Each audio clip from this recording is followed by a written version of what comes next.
Oh, I'm recording. So, The Boy and the Beast. What can I say, man? Good ass movie.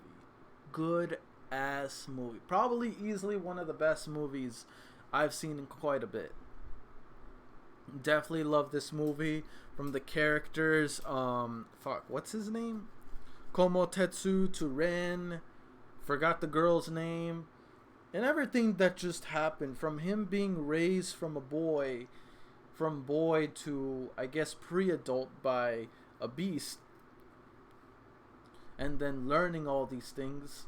That one thing I feel like, I don't know, I feel like they didn't really do much of it, but I really wanted them to go more into detail on what this darkness meant. It's like it's a phenomenon that exists, but we don't exactly know what it is and why does it reside within humans and not in beasts.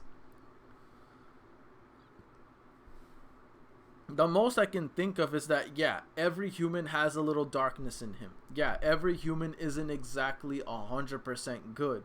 Some of us has flaws to where we have some sort of evil in us. But but it's very suggestive on certain things. Like from him having this darkness, like even way before he went into the beast world. And here's the thing. Why is it that this darkness power can interact with the human world as well as the beast world? Like, I thought it would be something that's only apparent to that world, but no, it resides in both planes.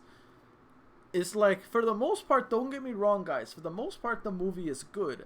It's just the way this darkness was implicated into this movie. I felt like it could have been done a lot better. I know it wasn't the main point of the movie, but that became such, that was basically the issue to order that gave the characters problems. And in the end of the day, the selfish guy who really just thought about trying to beat that one other boar, I forgot his name, but he ended up sacrificing himself for his student. He did something selfless. He became the Lord, and in the end, not long after that, he sacrificed himself to, become Ren's soul, to become his soul, or Kyuta's soul, however you want to call him. And in the end, things worked out for the better. It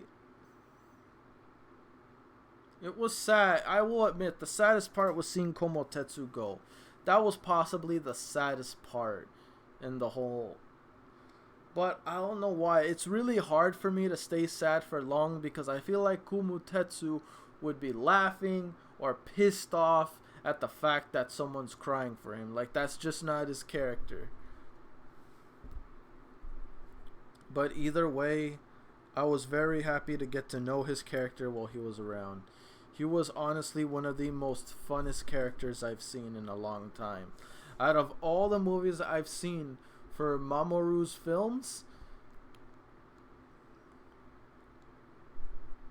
I have to say Komotetsu is probably by far my most interesting character that I've seen out of all of them. The thing is, though,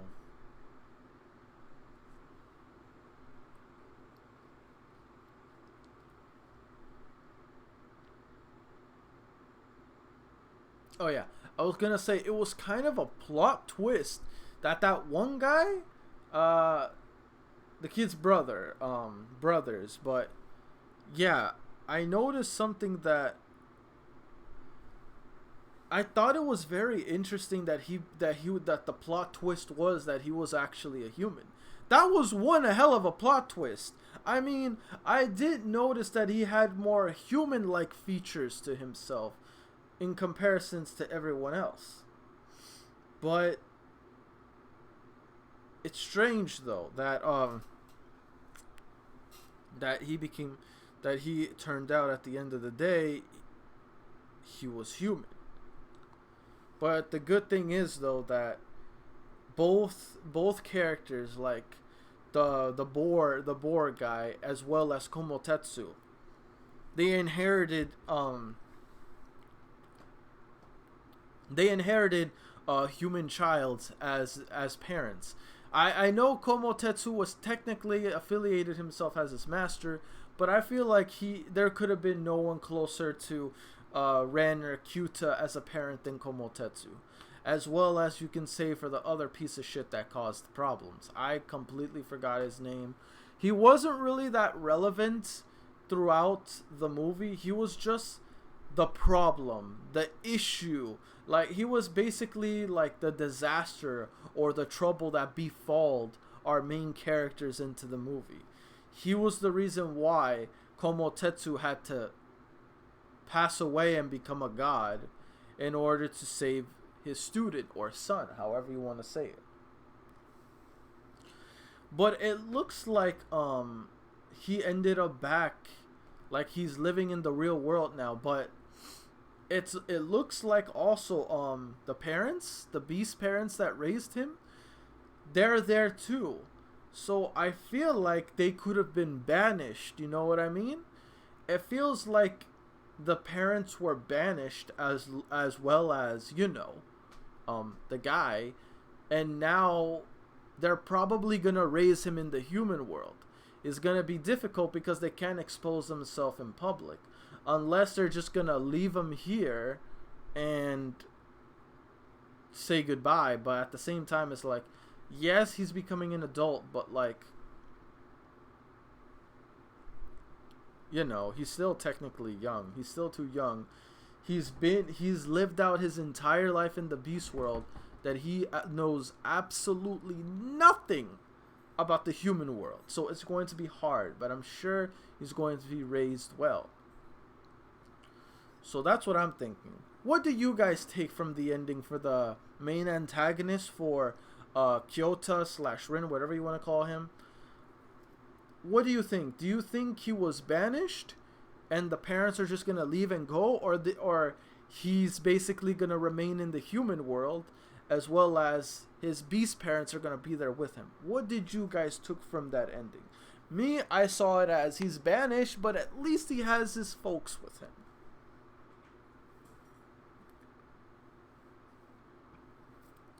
So it wasn't an entirely bad ending for him.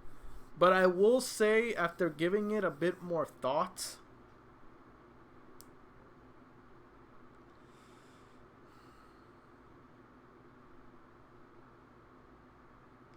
I feel like I kind of like this film more than Wolf Children. And it's not by a lot. It's like by a very smidge. I still love Wolf Children a lot, and it had a very good foundation. But this film, holy shit. I have to say, this is by far Mamoru's best film, period. In my personal opinion, I consider it better than Summer Wars. Summer Wars was good. Like, for me, it was Summer War. Like, number 1 was Wolf Children. Number 2 was Summer Wars. Now, number 1 for me was The Boy and the Beast. Number 2 is Wolf Children. Number 3 is Summer Wars. Again, not saying Summer Wars is bad. It's just that if I had to pick a list of how I would rate these in order, this is my favorite one. I love this film. This was beautiful. Seeing him grow from boy to man, and then the conflict. I will admit, though, I feel like there should have been more interaction between the guy that completely despised Ginta's guts, as well as, you know, other things here and there. But I know the main focus was, you know, it was, I said Ginta, Kyuta and Komotetsu. I know they were the main focus throughout the movie, which makes sense. He was his guardian. He was the one that taught him everything. Well, at the same time, he was teaching Komotetsu. They were both teaching each other. It was hard to tell who was the master and who was the student. But it's clear that, you know, Komotetsu was his student, and they got along well. Even though they refused to admit it, it's clear there was a bond between them.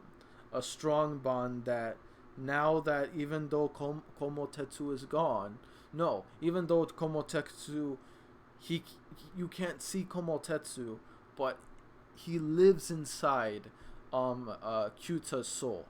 You know, I think I'm just gonna call him Kyuta. I got too used to that name. I don't know. Ren is like too boring, so I feel like Kyuta sounds better.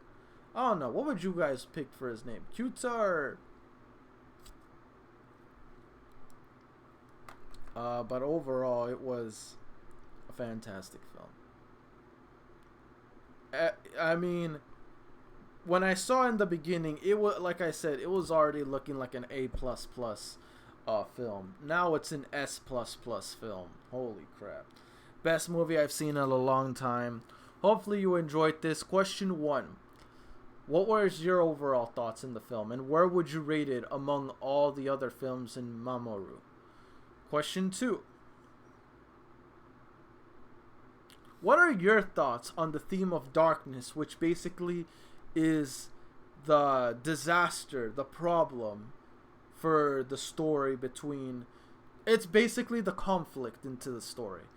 What were your thoughts on it? Did you like it? Did you not like it? What did you got out of it based on how it was portrayed in this movie? But other than that, guys, that's it for me. See you guys in the next reaction. Peace. I'm out.